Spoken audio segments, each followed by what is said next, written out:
दोस्तों, जब दिन बुरे चल रहे हो ना तो बात बात पर आपका लोग मजाक उड़ाते हैं। जरा सा कुछ हुआ नहीं तो लोग आपको मजाक में घसीट लेते हैं, जरा सा कुछ हुआ नहीं आपको लोग ट्रोल कर देते हैं। स्मृति ईरानी के साथ ऐसा ही हो रहा है।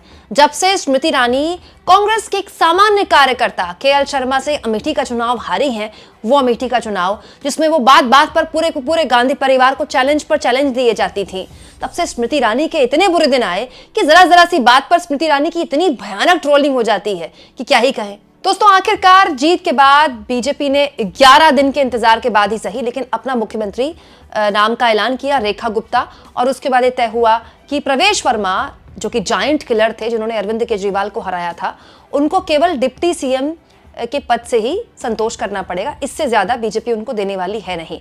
रेखा गुप्ता का नाम जैसे ही आया, स्मृति ईरानी और मनोज तिवारी की ट्रोलिंग हो गई। बताइए, हमारे मनोज तिवारी, रिंकिया के पापा, पता नहीं ऐसा क्या है मनोज तिवारी में कि कुछ भी होता है दिल्ली की राजनीति में तो खट्टे से मनोज तिवारी की ट्रोलिंग शुरू हो जाती है। और इस बार तो लगे हाथ स्मृति ईरानी को भी ट्रोलिंग शुरू हो गई। जैसे ही रेखा गुप्ता का नाम सामने आया, स्मृति ईरानी को लोगों ने ट्रोल करना शुरू कर दिया। जैसे खुरपेंच नाम के एक सोशल मीडिया यूजर लिखते हैं, स्मृति जी को किसी आयोग का सदस्य ही बना देते। वैसे बात तो सही है, जब स्मृति ईरानी चुनाव हारी थी तो लोगों को लगा था कि बीजेपी उनको राज्यसभा भेज देगी, लेकिन नहीं भेजा। फिर बाद में खबरें आई कि स्मृति ईरानी जीके से चुनाव लड़ सकती हैं सौरभ भारद्वाज के खिलाफ, लेकिन बाद में ये भी नहीं हुआ क्योंकि ऐसी भी उड़ती उड़ती खबरें मेरे पास आई कि स्मृति ईरानी ने खुद ऐसा करने से इनकार कर दिया क्योंकि उनको डर था कि सौरभ भारद्वाज के खिलाफ भी अगर वो चुनाव हार गई तो उनकी तो पूरी राजनीति खत्म ही हो जाएगी। मतलब अमेठी हारी, फिर विधायकी का चुनाव भी हार गई। लेकिन अब स्मृति ईरानी सोच रहे होंगे कि लड़ी जाना चाहिए था, कुछ नहीं तो मंत्री बन जाती दिल्ली विधानसभा में। इसके अलावा दोस्तों, स्मृति ईरानी की एक पुरानी प्रेस कॉन्फ्रेंस वाली ये वीडियो शेयर करते हुए खुरपेंच नाम के यूजर ने फिर से लिखा है, बिग ब्रेकिंग, दिल्ली की नई मुख्यमंत्री रेखा गुप्ता जी के सांस्कृतिक और संसदीय मर्यादा वाले ट्वीट्स के लिए उनको प्रेस कॉन्फ्रेंस के माध्यम से घेरेंगी स्मृति ईरानी। मजाक, स्मृति ईरानी थोड़ी घेरेंगी।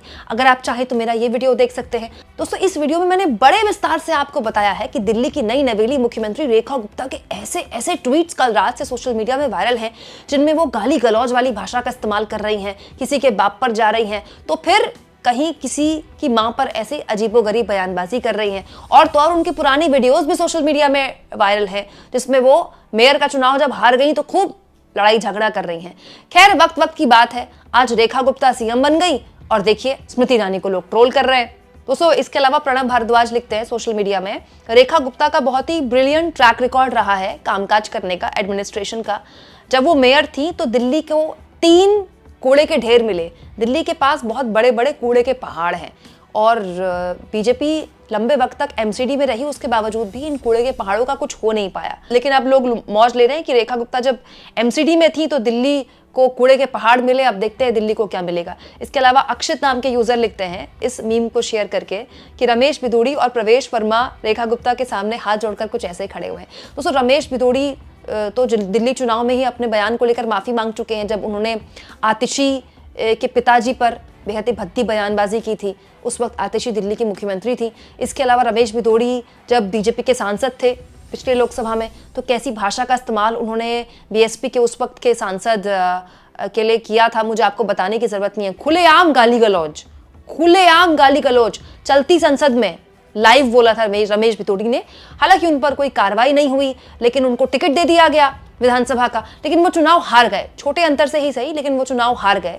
तो लोग सोचते थे कि रमेश बिदूड़ी या फिर प्रवेश वर्मा, जो कि अपने आप में उनके भी बहुत विवादित बयान है, उनसे बड़ा गालीबाज कौन होगा। तो जब रेखा गुप्ता के पुराने ट्वीट्स लोगों ने पढ़े तो ऐसे मीम शेयर करने लगे। इसके अलावा खुरपेच नाम के यूजर तो ये तो कल से खूब मौज ले रहे हैं। प्रवेश वर्मा का ये फोटो शेयर करने लगे, आंख है भरी भरी और तुम मुस्कुराने की बात करते हो। इसके अलावा दोस्तों, प्रवेश वर्मा के लिए एक और ट्वीट पत्रकार अमित यादव लिखते हैं, दिल्ली के केशव प्रसाद मौर्य, बीजेपी ने प्रवेश वर्मा को दिल्ली का केशव प्रसाद मौर्य बना दिया। इसके अलावा दोस्तों, प्रवेश वर्मा की ये फोटो भी न्यूज़ 24 ने पोस्ट की जो कि काफी वायरल है कल से। रेखा गुप्ता ने उनका मुंह मीठा कराया और प्रवेश वर्मा का चेहरा एकदम, चेहरे में कोई मुस्कुराहट नहीं है। डिप्टी सीएम बनने वाले हैं वो, लेकिन चेहरा मायूस है। अब चेहरा मायूस होना बनता है, मतलब प्रवेश Verma is a giant killer.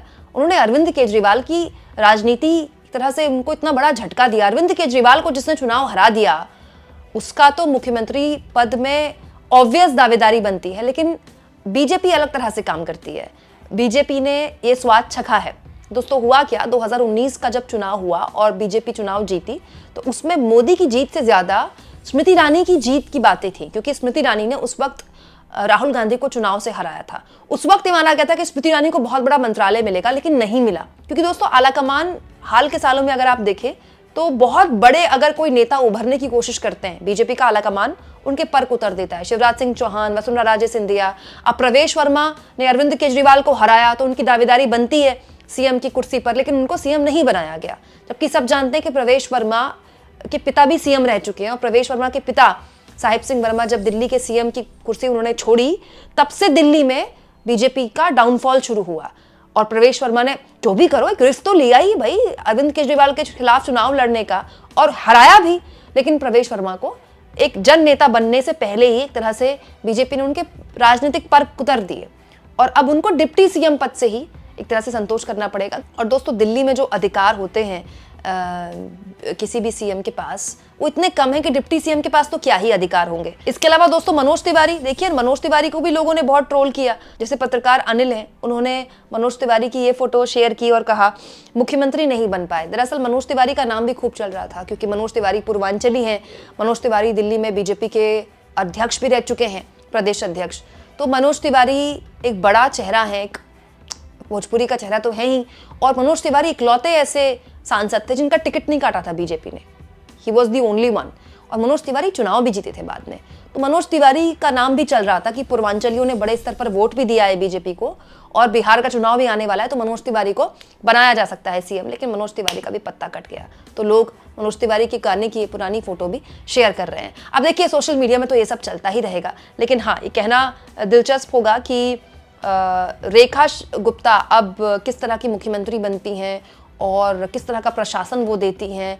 कांटों का ताज है रेखा गुप्ता के सर पे, इतना आसान नहीं होगा दिल्ली में उनको डिलीवर करना, क्योंकि दिल्ली में मल्टीपल एजेंसीज काम करती हैं। हालांकि अब ट्रिपल इंजन की सरकार है, तो दिल्ली के लोग निगाह गड़ाए बैठे रहेंगे रेखा गुप्ता के कामकाज पर। वैसे स्मृति ईरानी की जो ट्रोलिंग हो रही है दोस्तों, इसके लिए काफी हद तक स्मृति ईरानी की राजनीति ही जिम्मेदार है, क्योंकि वो खुद भी दूसरों को ट्रोल किया करती थी, वो खुद भी दूसरों पर लगातार आरोप लगाया करती थी। बहुत ही एग्रेसिव राजनीति रही है स्मृति ईरानी की। लेकिन देखिए एक हार आपका पूरा जीवन बदल देती है। 2024 के लोकसभा चुनाव के बाद से स्मृति ईरानी का नाम भी हम नहीं सुन रहे हैं। अचानक से चर्चा आ जाती है कि स्मृति ईरानी को दिल्ली का सीएम बनाया जा सकता है, स्मृति ईरानी को दिल्ली में चुनाव लड़वाया जा सकता है, लेकिन स्मृति ईरानी गायब है। पता नहीं बीजेपी ने स्मृति ईरानी के बारे में क्या सोचा है, उनके भविष्य की राजनीति पता नहीं दोबारा से कब शुरू होगी। खैर आपको क्या लगता है दोस्तों, रेखा गुप्ता के सीएम बनने पर ये जो स्मृति ईरानी, प्रवेश वर्मा और मनोज तिवारी की ट्रोलिंग हो रही है, ये ठीक है क्या? मतलब नहीं होना चाहिए ना ऐसा? कमेंट बॉक्स में जरूर लिखें, और जितना हो सके दोस्तों चैनल को शेयर करें, सब्सक्राइब करें, और थैंक्स और ज्वाइन के ऑप्शन से अगर आप चाहें तो कुछ आर्थिक मदद भी चैनल की जरूर करें।